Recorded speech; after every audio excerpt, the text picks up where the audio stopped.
I'm Justin Pritchard. This is the all-new Hyundai Tucson Hybrid, and in this video, it's my key impressions after a 1,000-kilometer plus road test, as well as a few other considerations for you to keep in mind if you're considering one of these. I'll also give you a few important demonstrations, so let's take a closer look. So let me quickly get you up to speed on what this is and how it drives, and then we'll take a look at a few specific things that I think you should consider as you make your way through researching your next crossover SUV. Welcome to the 2022 Hyundai Tucson Hybrid, and this is an all-wheel drive hybrid. It's a conventional hybrid, which means there's no plug involved. You just put gas in the tank and drive, and that's about all there is to it. The Tucson is Hyundai's best-selling model globally, and the unit on your screen is a loaded-as-she-goes Ultimate Hybrid all-wheel drive, priced at $41,600 with, well, basically everything.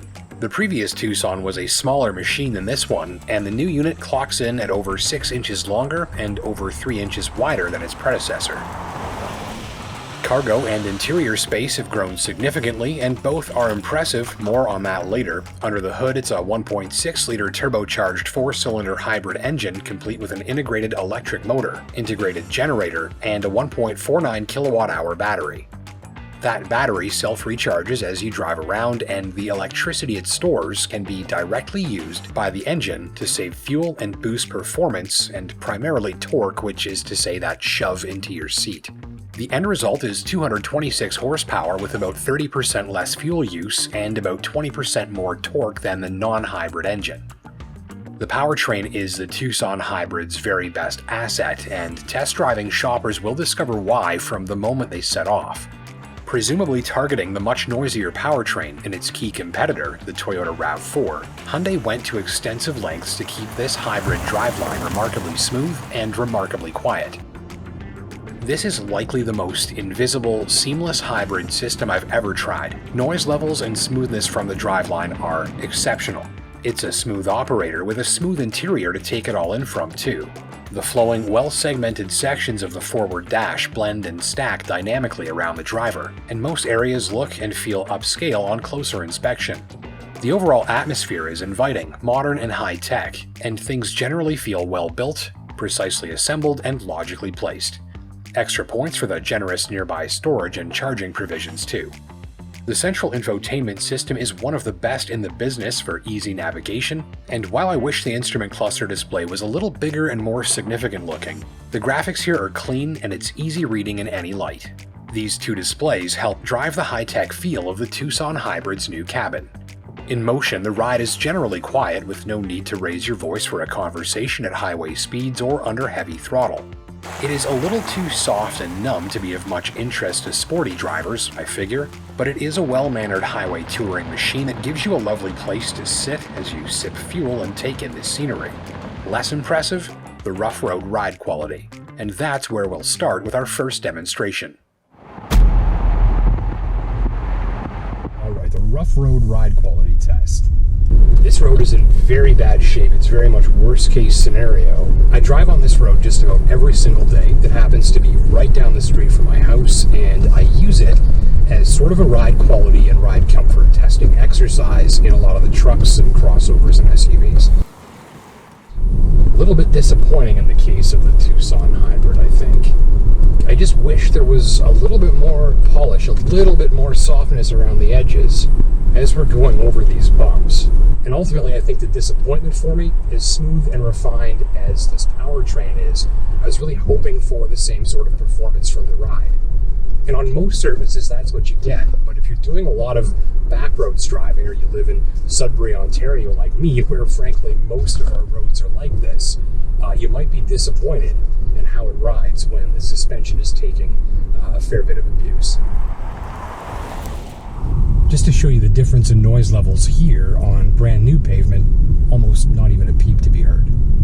Next up, I figured we'd take a look at the interior dimensions and cargo space, and I'm going to start with my main impressions from this part of the car, and then I'll be handing things over to my friends here to get some impressions from a rapidly growing family who's in the crossover market right now. The floor is actually a little bit on the high side here, and if we come right in, we can see there's also a lip here.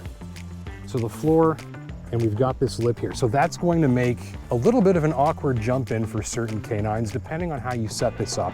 you may just want to consider your family dog if they're frequently jumping in and out of the back. I know for my dog, not a big deal, but this will be a little bit awkward for certain canines.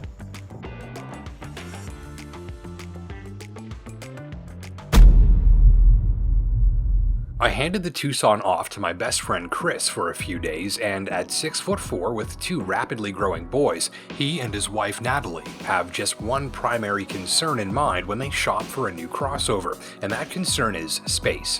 The Koskis want a crossover that's got a lot of room, but they don't want something massive, and they prefer something that drives and feels like a smaller vehicle. They're quickly outgrowing this Jeep Cherokee, and the Tucson was top of their list of considerations. So after an extended pre-purchase test drive and showing the Tucson off to some friends at baby Ben's birthday party, the verdict is this family was genuinely impressed with how much room they found inside given the overall size of the Tucson Hybrid.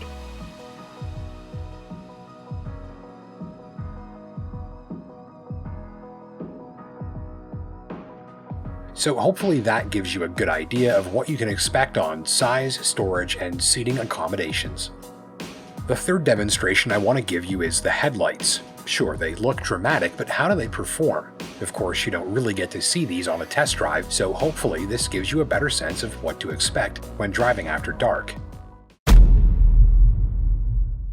I don't think you often get to see how the headlights on your vehicle perform until after you've bought and paid for it, that first time you go driving it in the dark.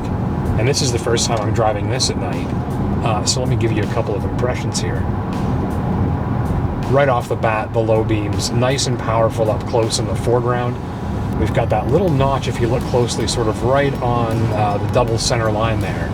See that little bit of a notch kind of cut out of the beam pattern in the oncoming lane. That, of course, makes your headlights easier on the oncoming traffic, so you're not dazzling them as much. Otherwise, we've got a nice, even spread of clean white light. I've got good peripheral illumination into the tree lines and culverts. I've got good saturation, I've got good reach, nice engagement of reflective surfaces far away. And that's important because if you can see those reflective surfaces far away, you can see an animal crossing in front of those reflective surfaces farther away. And that's more reaction time.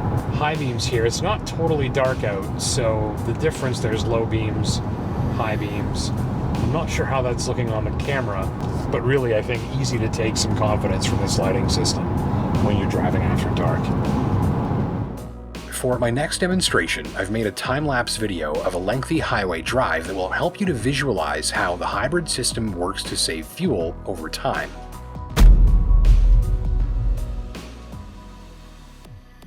As you watch this, notice how much of the driving here is occurring at 0 RPM in full electric mode, not using a drop of fuel. As you watch the miles rack up, watch the battery gauge as well, and you'll notice it's constantly draining and then self-recharging as you drive, all on its own. You will notice the turn signal mirrors pop up on occasion, but I hope this time-lapse helps you to visualize how the hybrid technology at work under the Tucson Hybrid's hood works to give you these fuel-free moments that add up over the course of every tank of fuel.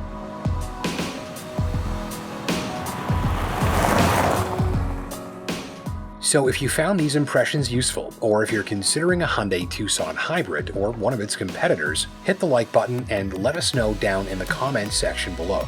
If you've recently purchased one of these, I'd love to hear if you agree with my impressions, and your fellow drivers would love to hear what ultimately made your purchase decision.